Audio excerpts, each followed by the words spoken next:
my sofa and I have been getting far more acquainted with one another. It's usually an evening meeting that we have whenever we can. And what with the invention of streaming video, it's almost like a siren song after a long active day that calls me to light on the soft and plush cushions and float away into the land of good BBC television. And inevitably, my spry and perky daughter brings me back to the land of reality when she bounds into the room and says, "Want to do something?" And I demur, mumbling something about a long day, just wanting to relax for a while. "No, you go on without me." And I get that disapproving look that youth can give their elders, that, "Gosh, you really are getting old," look, before she leaves the room and leaves me in my idleness. And I know that look because it's the very same one I used to give my father when I could not fathom why the recliner was more attractive at day's end than running around with me, his 14-year-old son.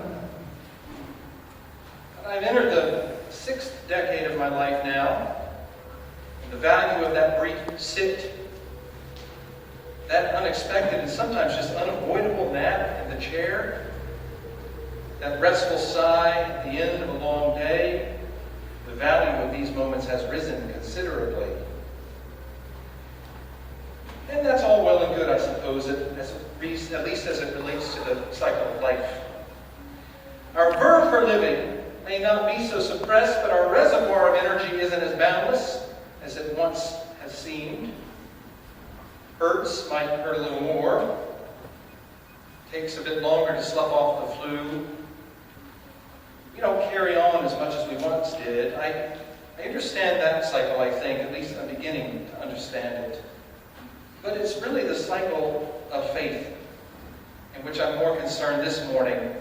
That cycle, that can also be a most challenging run, taking us through times of eager acceptance or great elation, maybe of great skepticism, an apathy or neglect of spiritual practice, a time of a bit of spiritual depression even, maybe another time of renewal of faith lost, or maybe just the lost part.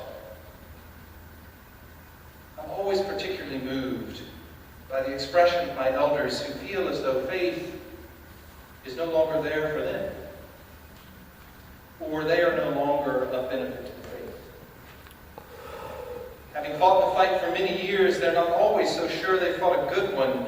But you know, I think life can be tiring, and even for our faith.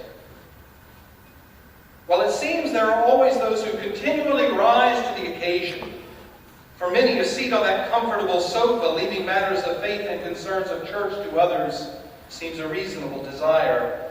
And that desire is not limited, by the way, to our elders, you understand. It comes upon any who are tired, distracted, or doubtful, or overwhelmed, or apathetic. I've had elders tell me that they should become inactive in the church because they can't get here anymore, as if attendance is the only mark of Christian faith. But look, they can pray for us. They can give of what they have for the work of the church entire. And ought we not be getting out to them anyway? I've had young parents decline to participate in church at all because they aren't able to be present as often as they would like, with active schedules and all, perhaps forgetting that their presence when they can be here.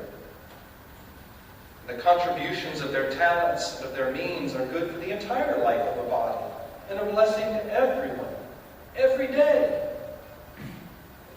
I've seen people drop away from church because they aren't sure what they believe, and so they just stop seeking. Or they're unhappy with some aspect of the community, so they depart, rather than working for a positive change. You see, this business of faith is tricky. It's taxing in some very real ways. Like life, it's challenging. Sometimes it wears on us, but should it not be so? Since it should matter. And of course, those things that matter, challenges, they do wear on us when we practice those things. It's a kind of exercise And it takes effort. Of course, there's always me and others of our number constantly barging into those comfortable rooms of tired or distracted persons to say, hey, you want to do something? You want to pledge? You want to visit the sick? You want to spend some time with people in Chester? You want to serve on a vestry? You want to teach the Sunday school? Well, these are good things, right? We might all agree at some level these are good things for a church to do. But they really do require some of our life energy. I want to say then, take heart, because we don't do this without help. Have we not known? Have we not heard? The Lord is the everlasting God, the creator of the heavens and the earth. God does not grow faint or grow weary. God's understanding is unsearchable. God gives power to the faint and strengthens the powerless. Even youths will faint and be weary, and the young will fall exhausted. Those who wait for the Lord shall renew their strength. They shall mount up with wings like eagles. They shall run and not be weary. They shall walk and not be faint.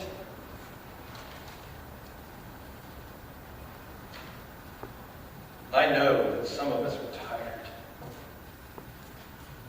Now, I also know that each of us probably knows others who are.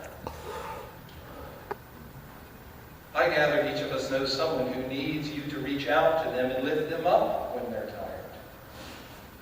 To bring them back into communion and community with this community of the body of Christ. So I say this, rest when you're tired. But then accept the unsearchable depths of the energy and the glory that is God's, who renews the weary, who challenges the comfortable, who guides the lost, who heals the sick, who casts out our inner darkness, who sustains the entire creation. Yes, there is rest for the weary, but a peculiar rest it is.